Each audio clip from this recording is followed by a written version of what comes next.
मराठी सण म्हटलं की गजरा तर हवाच. मराठी ट्रेडिशनल लुक त्याशिवाय तर अपूर्णच. म्हणूनच अक्षय तृतीयेनिमित्त एक खास असा स्क्रंची गजरा आपण पाहणार आहोत.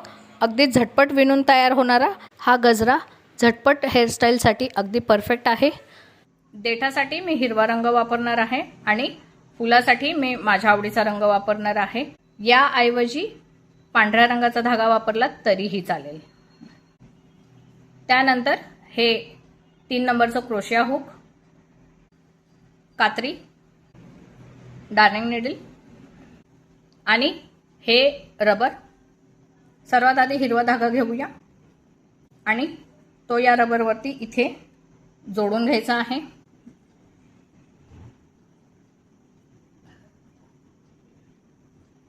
आता या रबरवरती, या संपूर्ण रबरवरती इथे सिंगल क्रोशे करून घ्यायचे आहेत. जेवढे मावतील तेवढे सिंगल क्रोशे यावरती करून घेऊया. रबरवरती मी मावतील तेवढे सिंगल क्रोशे करून घेतलेले आहेत. आता इथे शेवटी या पहिल्या लूपमध्ये स्लिप स्टिचने राऊंड जोडून घेऊया. यावरती पुन्हा आता एक चेन करूया. आता याच पहिल्या लूपमध्ये एक सिंगल क्रोशे करूया. आता यावरती 2 चेन करूया.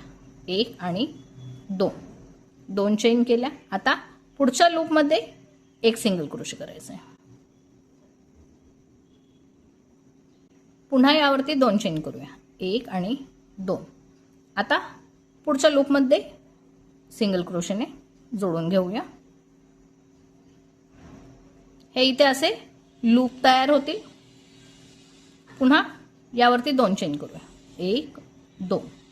पुढच्या लूपमध्ये सिंगल क्रोशे.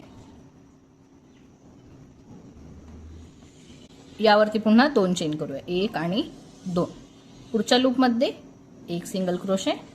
आता याप्रमाणे हा पूर्ण राऊंड करून घेऊया, मग दाखवू.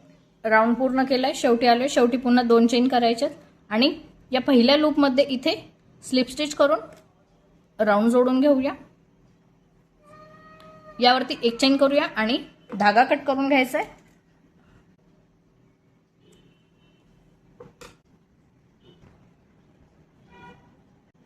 हे काहीसा असं दिसेल. आता फुलाचा रंग घेऊया. आता हे जे लूप बनवलेले आहेत तिथे कोणत्याही एका लूपमध्ये हा फुलाचा धागा इथे जोडून घ्यायचा आहे.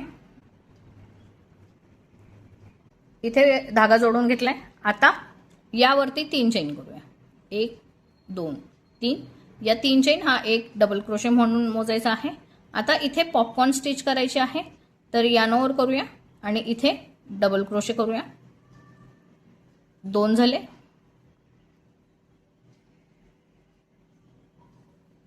3.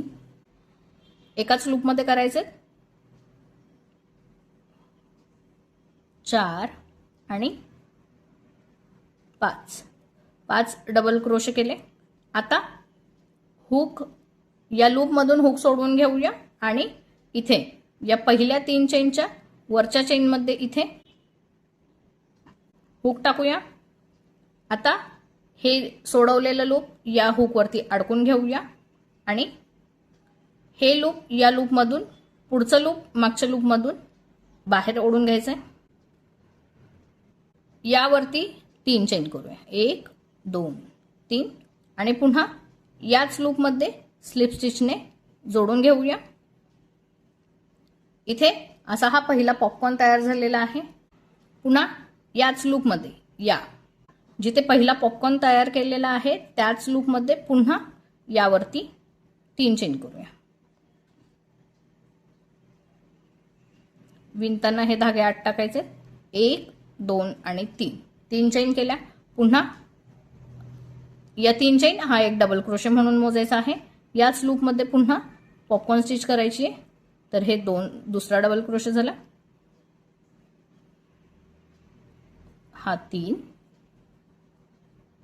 याच लूपमध्ये 4 आणि 5 डबल क्रोशे एकाच लूपमध्ये करायचे. पुन्हा हुक सोडून घेऊया लूपमधून. आता या पहिल्या 3 चेनच्या वरच्या चेनमध्ये हुक टाकूया. यावरती हे लूप अडकून घेऊया हुकवरती. पुढचं लूप मागच्या लूपमधून बाहेर ओढून घ्यायचं आहे. यावरती 3 चेन करूया. 1 2 3 चेन केल्या. पुन्हा याच लूपमध्ये एक स्लिप स्टिचने हे जोडून घेऊया.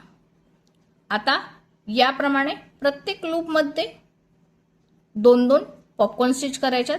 आता पुढच्या लूपमध्ये जायचे. पुन्हा या लूपमध्ये हुक टाकून धागा ओढून घेऊया आणि इथे स्लिप स्टिचने जोडून घेऊया. पुन्हा यावरती 3 चेन करूया. 1 2 प्रत्येक लूपमध्ये 2-2 पॉपकॉर्न स्टिच करून घ्यायचेत म्हणजे हा पूर्ण भरगच्च दिसेल. करून घेऊया मग दाखवते. इथे मी बो व्यवस्थित पूर्ण करून घेतलेला आहे. शेवटी इथे पहिल्या लूपमध्ये एक स्लिप स्टिच करूया. यावर 1 चेन करूया आणि इथे धागा कट करून घेतलेला आहे मी. यानंतर या सर्व धाग्यांना व्यवस्थित आतल्या बाजूने फिनिशिंग करून घेऊया.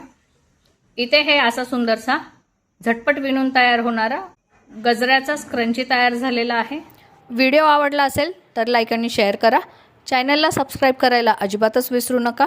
काही शंका किंवा सूचना असतील तर कमेंट नक्की करा. आजच्या व्हिडिओमध्ये इथेच थांबूया. भेटूया पुढच्या व्हिडिओमध्ये.